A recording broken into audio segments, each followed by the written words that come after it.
ರಸ್ತೆ ಅಪಘಾತ 40 ವಿದ್ಯಾರ್ಥಿಗಳಿಗೆ ಗಾಯ. ಟಿಪ್ಪರ್ ಹಾಗೂ ಕಾಲೇಜ್ ಬಸ್ ನಡುವೆ ಅಪಘಾತ ನಡೆದಿದ್ದು ಸುಮಾರು 40 ವಿದ್ಯಾರ್ಥಿಗಳಿಗೆ ಗಾಯವಾದ ಘಟನೆಯು ಶುಕ್ರವಾರ ಸಂಜೆ ಬುತ್ತರಾಮನಹಟ್ಟಿಯ ಕಿರುಮೃಗಾಲಯ ಎದುರು ನಡೆದಿದೆ. ಕೊಲ್ಲಾಪುರದಿಂದ ಪ್ರವಾಸಕ್ಕೆಂದು ಬಂದಿದ್ದ ವಿದ್ಯಾರ್ಥಿಗಳು ಧಾರವಾಡ ವಿಶ್ವವಿದ್ಯಾಲಯ ನೋಡಿಕೊಂಡು ರಾಣಿ ಚೆನ್ನಮ್ಮ ವಿಶ್ವವಿದ್ಯಾಲಯದ ಸಮೀಪ ಇರುವ ರಾಣಿ ಚೆನ್ನಮ್ಮ ಕಿರುಮೃಗಾಲಯಕ್ಕೆ ಭೇಟಿ ನೀಡಿ ಮರಳಿ ಕೊಲ್ಲಾಪುರಕ್ಕೆ ತೆರಳುವಾಗ ಅಪಘಾತ ಸಂಭವಿಸಿದೆ.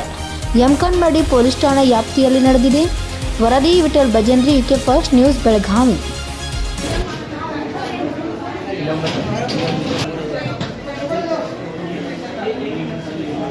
Chapar